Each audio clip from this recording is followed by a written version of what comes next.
You're not fasting. You think you are. You haven't eaten in 16 hours. But metabolically, your body checked out of fasting mode somewhere around hour 3. And the thing that broke your fast? You probably had it this morning. You might be having it right now. Millions of people consume these things daily during their fasting window, thinking they're fine. By the end of this video, you're going to know exactly which foods and drinks are secretly erasing your fast, why the 50-calorie rule is complete nonsense, and what you can actually have without sabotaging your results. Let's start by understanding what breaking a fast actually means, because this is where most people get confused. There's not one definition of breaking a fast. There are 3, and they have completely different sensitivities. The first is autophagy. This is the cellular cleanup process where your body digests damaged proteins and dysfunctional cell parts. It's like your cells taking out the trash. Autophagy is extremely fragile. Even small amounts of protein can shut it down because amino acids activate something called mTOR, which is basically the switch that tells your body to stop cleaning and start building. The second is ketosis. This is when your body switches from burning glucose to burning fat for fuel. Ketosis kicks in around 12 to 16 hours into a fast and is much more forgiving. You can stay in ketosis while consuming some fat because fat doesn't spike insulin much. The third is insulin response. Carbohydrates spike insulin the most, protein spikes it moderately, and fat barely touches it. Different foods break different parts of your fast. So when someone asks, "Does this break my fast?" the answer is always, break it for what purpose? Something might preserve your fat burning while completely shutting down your cellular cleanup. Now, let's talk about the fast killers. These are the 3 categories that trip people up the most. Fast killer number 1, protein in your coffee. This is the big one. The fitness industry has convinced millions of people that adding collagen peptides or protein powder to their morning coffee is a great fasting hack. More protein, no carbs. What's the problem? The problem is amino acids, specifically leucine. Leucine is like a key that turns on mTOR, and mTOR is the master switch that controls whether your cells are in cleanup mode or building mode. When mTOR activates, autophagy stops immediately. Your cells go from taking out the trash to ordering new furniture.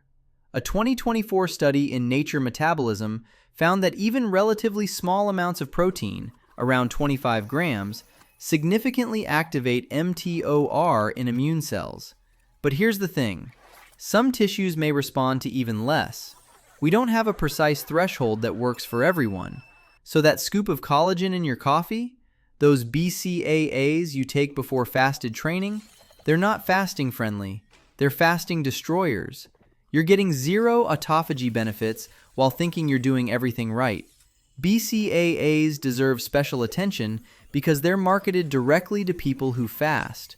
Branched chain amino acids, leucine, isoleucine, valine. These are the most potent mTOR activators that exist.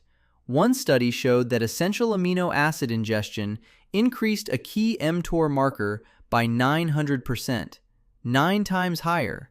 If you're taking BCAAs during your fasting window, you're not fasting. You're just not eating food. There's a massive difference. The same goes for those 0-calorie energy drinks that contain amino acids. Bang Energy is the most popular one. The can says 0 calories, but it contains BCAAs. Metabolically, your fast ended the moment you cracked it open. Fast killer number 2. Healthy drinks that aren't healthy for fasting. This category is brutal because people reach for these specifically because they seem like good choices. Bone broth. Everyone loves bone broth during a fast. It's warm, it's comforting, it has electrolytes. It also has 35 to 50 calories and significant protein. Dr. Jason Fung, who's basically the godfather of fasting research, admits that bone broth technically breaks a fast. He allows it during extended multi-day fasts because the compliance benefits outweigh the metabolic costs. But for standard 16 to 8 intermittent fasting, it's breaking your fast, period. Kombucha. This one hurts because kombucha is genuinely healthy. Probiotics, gut benefits, all good stuff.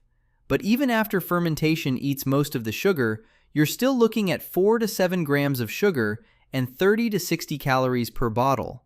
That's enough to spike insulin, stop fat burning, and halt autophagy. Have your kombucha during your eating window instead. Coconut water. This is the sneaky one. People think of it as basically water with electrolytes. It's not. 1 cup of coconut water contains 44 to 46 calories and 9 to 10 grams of natural sugar. A clinical study measured what happens after drinking coconut water. Blood glucose increased by almost 9 milligrams per deciliter. Insulin increased by nearly 10 microunits per milliliter. Within 45 minutes, your fast is done. Green juice. Even the ones marketed as low sugar typically contain 50 to 100 calories. And because juicing removes the fiber, that sugar hits your bloodstream fast. The insulin response is significant. Pure chlorophyll supplements with 0 calories are fine. Anything called green juice is not. Fast killer number 3. The things you didn't even think about. Gummy vitamins. This is the one that makes people's jaws drop. Most gummy vitamins contain 2 to 6 grams of sugar per serving. If you're taking multiple supplements in gummy form, you could be consuming 18 or more grams of sugar before you've eaten any actual food. That's not fasting.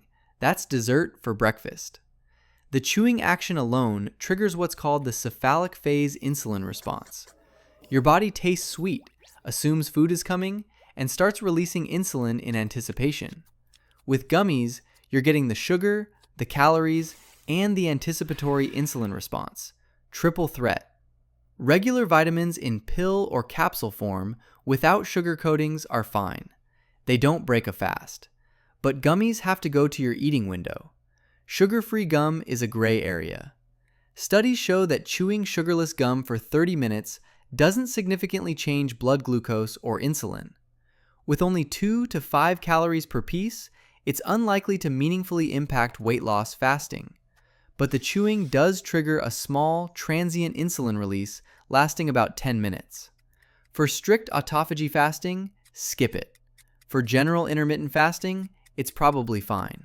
Liquid medications and cough syrups often contain sugar for taste. We're talking 10 to 30 calories from corn syrup or other sweeteners. Regular cough drops like Halls have about 15 calories each with sugar that spikes insulin. If you need medication during a fast, pills are better than liquids. Toothpaste, by the way, does not break your fast. The trace amounts potentially swallowed during normal brushing are far below any meaningful threshold. Now let me address the 50-calorie rule, because it's everywhere and it's wrong. You've probably heard that anything under 50 calories won't break your fast. This number has been repeated so many times that people treat it like scientific fact. It's not. There's no study that established 50 calories as a threshold. It's a convenient approximation that became accepted through repetition. The truth is that calorie type matters more than calorie amount. 50 calories from pure fat affects your fast very differently than 50 calories from protein or carbohydrates. Protein activates mTOR regardless of caloric content. Carbohydrates spike insulin regardless of caloric content. The 50-calorie rule ignores the most important variable. So what can you actually have? Water, obviously. Black coffee, plain tea. These are completely safe. Apple cider vinegar is not just safe, it's actually beneficial. A CV contains only 3 calories per tablespoon, and research shows it reduces fasting blood sugar. A 2024 meta-analysis found that a CV decreased fasting blood sugar by almost 22 milligrams per deciliter in diabetic patients. It supports your fast rather than breaking it. Lemon water with juice from a quarter lemon adds about 4 to 9 calories, well below any meaningful threshold. Totally fine. Plain sparkling water like LaCroix or bubbly is fine. Natural flavors don't trigger insulin. But watch out for spindrift, which contains actual fruit juice and 1 to 15 calories per can. Here's the hierarchy for fasting strictness. If you're fasting for autophagy and longevity benefits, you need to be strict. Water, black coffee, plain tea, and nothing else. Even small amounts of protein shut down cellular cleanup. If you're fasting for insulin sensitivity and metabolic health, you can add apple cider vinegar and lemon water without worry. If you're fasting purely for weight loss and ketosis, small amounts of fat are acceptable. A splash of heavy cream in your coffee won't kick you out of fat-burning mode, though it will reduce autophagy. The problem is, most people don't know which benefits they're fasting for. They just heard fasting is good and started skipping breakfast while drinking bone broth and taking BCAAs and wondering why they're not seeing results. Let me give you the complete list of things to avoid during your fasting window. BCAAs and pre-workout supplements with amino acids, collagen peptides, protein powder, gummy vitamins, bone broth for standard intermittent fasting, kombucha, coconut water, green juice, coffee with cream or milk beyond a tiny splash, 0-calorie energy drinks that contain amino acids, any drink with artificial sweeteners if you're a metabolic responder, liquid medications with sugar when avoidable. And here's the list of things that are genuinely safe: water, black coffee, plain tea, unsweetened sparkling water, apple cider vinegar, lemon water, plain electrolytes without sweeteners, regular pill form vitamins and supplements. Here's the bottom line. Most people who think they're fasting are just not eating food. There's a difference. The metabolic state of fasting requires keeping certain pathways inactive. When you consume protein, those pathways activate. When you consume carbohydrates, insulin spikes. When you consume enough of anything, your body shifts out of fasting mode. If your morning routine includes collagen coffee and BCAAs and gummy vitamins and a little bone broth to get you through, you haven't fasted in months, maybe years. All that hunger you pushed through, all that discipline, and your cells never actually entered cleanup mode. The good news is, now you know. And knowing means you can actually capture the benefits you've been working for. If this changed how you think about fasting, hit that subscribe button. I drop videos every week breaking down the science of what actually works. No trends, no influencer nonsense, just what the research shows. I'll see you in the next one.